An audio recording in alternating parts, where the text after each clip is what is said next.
Assalamualaikum warahmatullahi wabarakatuh. Salam sejahtera untuk kita semua. Shalom, Om Swastiastu, Namo Buddhaya, salam kebajikan. Perkenalkan, nama saya Jeffert Ferdinand Albert Suban. Saya merupakan mahasiswa Fakultas Hukum Universitas Pembangunan Indonesia yang ada di Manado dengan nomor induk mahasiswa saya 2074201115.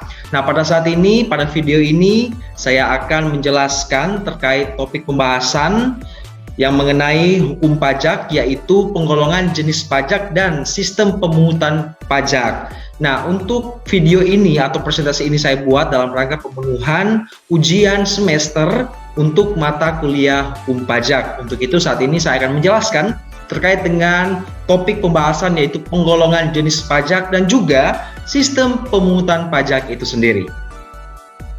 Nah, untuk lingkup pembahasan yang akan saya bahas pada kesempatan kali ini, yang pertama yaitu bagaimana terkait dengan penggolongan jenis pajak, dan yang kedua bagaimana sistem pemungutan pajak itu sendiri.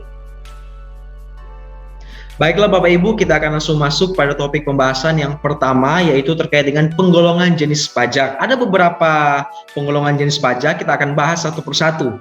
Yang pertama terkait dengan pajak langsung dan tidak langsung. Nah, penggolongan pajak langsung dan pajak tidak langsung ini ditinjau dari dua aspek, dua hal. Yang pertama, administrasi pemungutannya, dan yang kedua terkait dengan pembebanan. Disebut sebagai pajak langsung karena administrasi pemungutannya, nah, ini dilakukan secara periodik, dalam hal ini setahun sekali. Jadi 1 tahun 1 kali, dan tahun tersebut adalah tahun pajak. Yang termasuk dalam pajak langsung ini antara lain yang pertama ada pajak penghasilan, ada pajak bumi bangunan, pajak kendaraan bermotor, pajak radio. Yang selanjutnya disebut sebagai pajak tidak langsung karena administrasinya, pemungutannya tidak dilakukan secara periodik, dalam hal ini setahun sekali. Nah, tahun tersebut adalah tahun pajak atau tahun takwin. Nah, termasuk jenis pajak tidak langsung ini ada beberapa. Yang pertama, pajak pertambahan nilai, pajak penjualan barang mewah, ya, bea materai, bea masuk, cukai, ya, pajak tontonan, dan juga keramaian umum.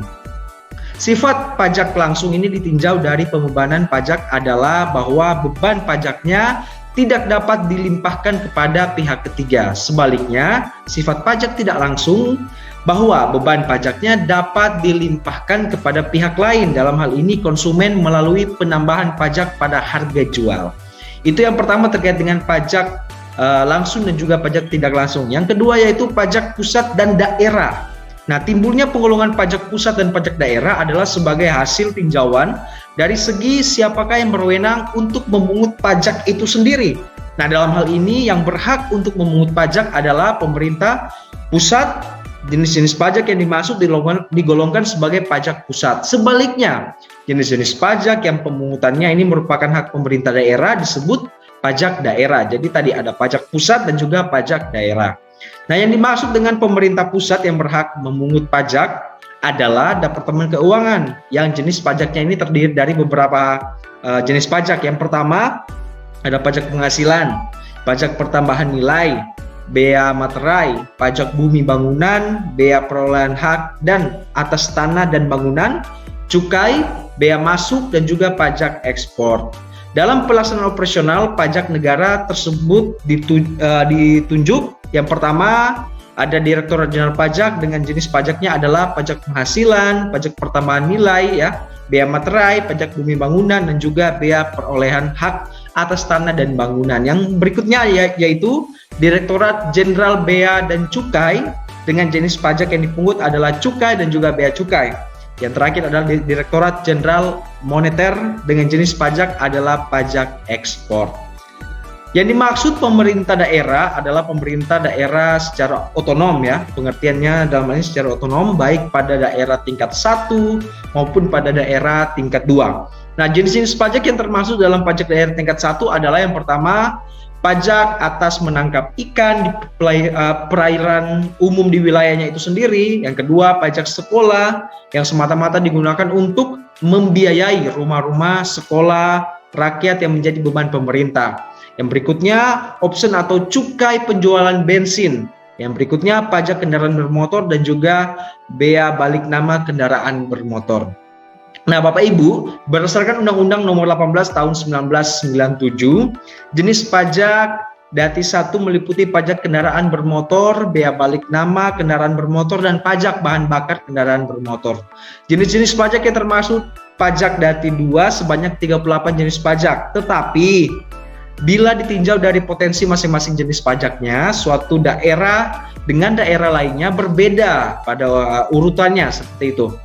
Pada umumnya jenis pajak daerah Dati 2 yang potensial adalah yang pertama pajak potong hewan, pajak radio, pajak pertunjukan dan keramaian umum, pajak reklame ada di situ, pajak minuman alkohol, pajak kendaraan tidak bermotor. Nah, berdasarkan Undang-Undang Nomor 18 Tahun 1997, pajak Dati 2 adalah pajak hotel dan restoran, ya.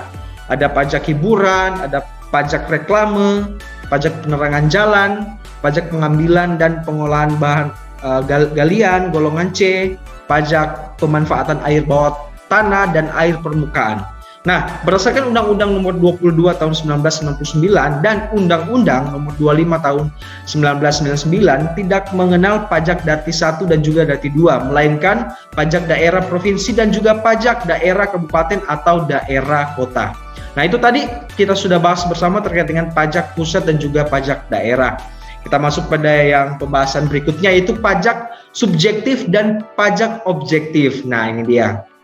Nah, Bapak Ibu, mulai timbulnya kewajiban pajak, ada yang diawali dengan subjek pajak dan ada pula yang diawali dengan objek pajak. Jenis-jenis pajak yang dimulai timbulnya kewajiban pajak diawali dengan subjek pajak, digolongkan sebagai pajak subjektif. Sebaliknya, jenis-jenis pajak yang dimulai timbulnya kewajiban pajak diawali dengan objek pajak disebut golongan pajak objektif. Nah, Bapak Ibu, dengan mengacu pada mulainya kewajiban pajak di atas, baik pajak pusat maupun pajak daerah dibagi ke dalam pajak subjektif dan pajak objektif. Nah, untuk jenis-jenis pajak yang tergolong pajak subjektif antara lain yang pertama pajak penghasilan dan yang berikutnya pajak kekayaan.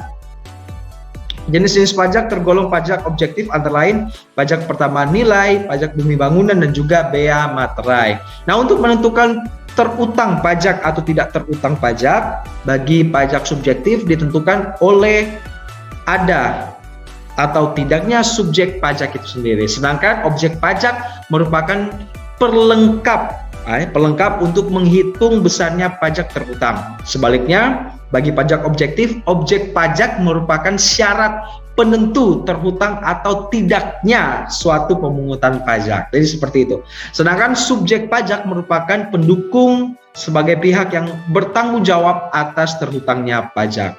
Nah, itu dia tadi terkait dengan pajak subjektif dan pajak objektif. Jadi Bapak Ibu, untuk pembahasan yang pertama tadi terkait dengan penggolongan jenis pajak, saya review kembali. Yang pertama ada pajak langsung dan tidak langsung. Yang kedua ada pajak pusat dan pajak daerah.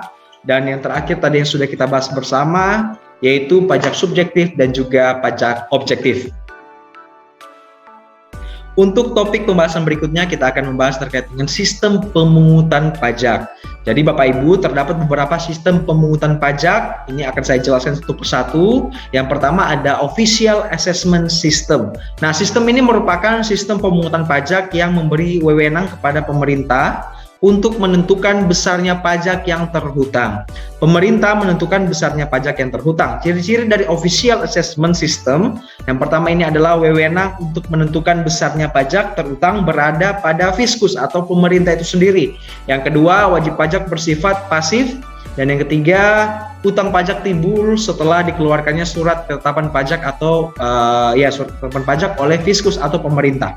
Dalam sistem ini masyarakat wajib pajak bersifat pasif menunggu ketetapan hukum dari aparat pajak atau pemungut pajak. Nah, utang pajak baru timbul kalau sudah ada surat ketetapan pajak atau SKP dari aparatur pajak itu sendiri. Nah, untuk kelemahan-kelemahan dari sistem ini adalah pada permulaan tahun wajib pajak dikenakan ketetapan sementara untuk pajak-pajak pendapatan, kekayaan, dan faba menurut perkiraan atau taksiran pejabat pajak untuk tahun yang berjalan. Yang kedua, untuk kelemahannya, setelah tahun berakhir, wajib pajak harus memasukkan surat pemberitahuan di mana harus diberikan informasi tentang besarnya pendapatan, kekayaan, maupun laba perseroan di tahun yang baru berakhir tersebut. Setelah diadakan penelitian oleh pejabat pajak terhadap surat pemberitahuan itu, maka dibuatlah surat ketetapan pajak rampung oleh pejabat pajak yang bersangkutan. Jelas kiranya bahwa wajib pajak dalam tata cara tersebut di atas berada dalam suatu posisi yang tersudut seperti itu, sekalipun baginya tersedia instansi di mana mereka dapat mengajukan sanggahan terhadap penetapan yang nyata tidak benar atau dianggapnya tidak adil. Nah, kelemahan sistem pemungutan ini antara lain, yang pertama, sulit untuk dapat memperkirakan jumlah pendapatan, kekayaan, dan laba suatu perusahaan yang mendekati dengan kekayaan. Oleh karena itu, ada kaitannya ketetapan sementara itu terlalu rendah atau terlalu tinggi. Yang kedua, akibat dari ketetapan sementara yang terlalu rendah, maka akan memberatkan wajib pajak dalam membayar ketetapan rampungnya.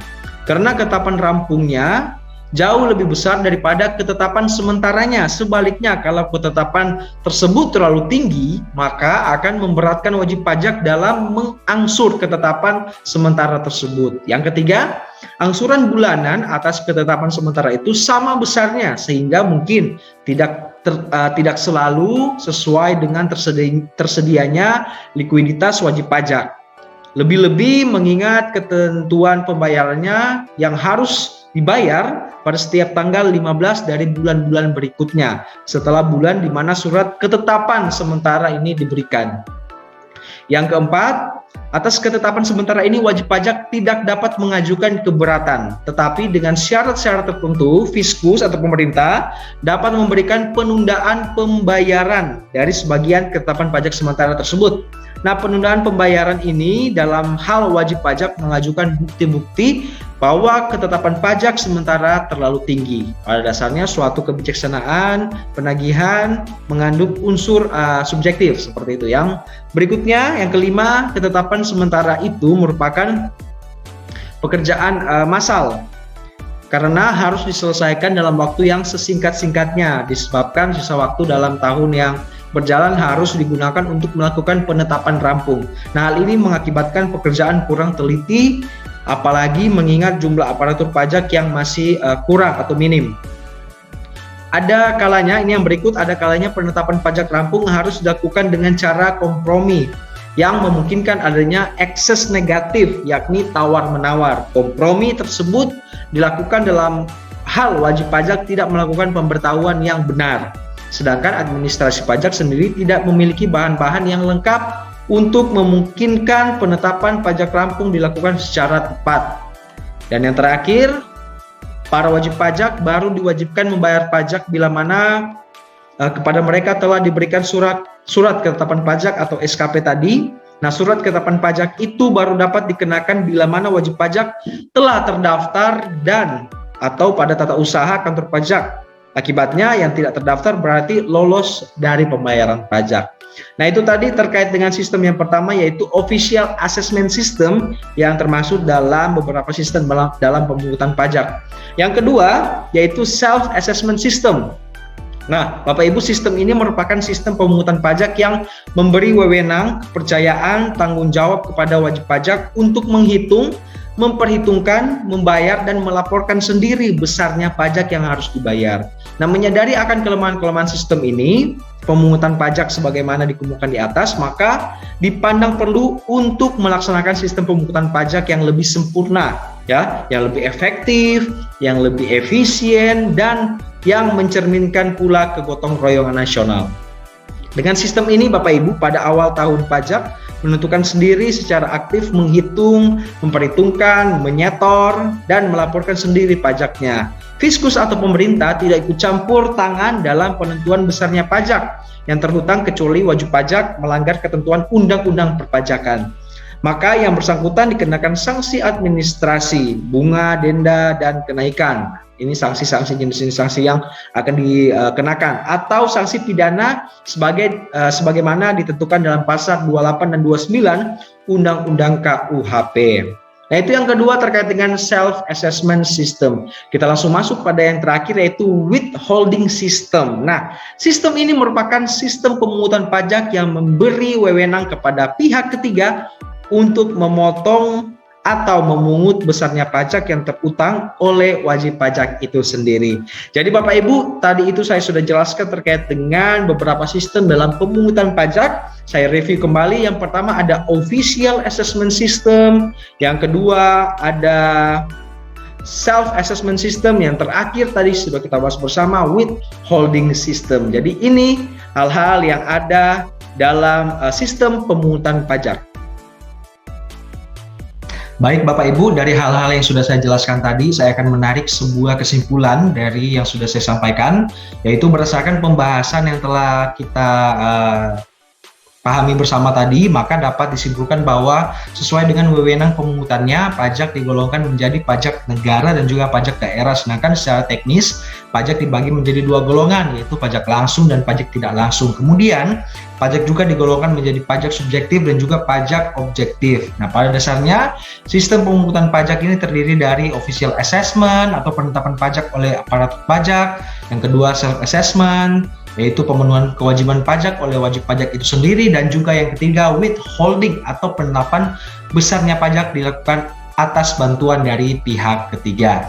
Jadi itu terkait dengan kesimpulan hal-hal yang sudah saya sampaikan tadi. Dan Bapak Ibu, di penghujung video ini saya ingin mengajak kepada kita semua yang mungkin sudah lulus dari sekolah menengah atas atau mungkin yang masih mencari-cari fakultas atau perguruan tinggi yang ingin di-apply masuk untuk melanjutkan studi. Pada kesempatan kali ini saya mengimbau untuk kita semua untuk bergabung dan masuk bersama mendaftarkan diri di Universitas Pembangunan Indonesia yang ada di Manado. Kenapa UNPI? UNPI universitasnya sudah sangat terpercaya, dosen-dosennya yang ada di situ kredibel semua, luar biasa, dan juga untuk program-program studinya juga beragam, bisa dipilih oleh calon mahasiswa itu sendiri, dan juga tentunya meskipun saat ini dalam proses pandemi, untuk proses belajar mengajar ya, dalam hal ini di kelas ini masih tetap berjalan, meskipun dalam situasi ini kita tetap jalan dengan online. Untuk itu semua hal yang terkait dengan proses pembelajarannya berlangsung dengan baik.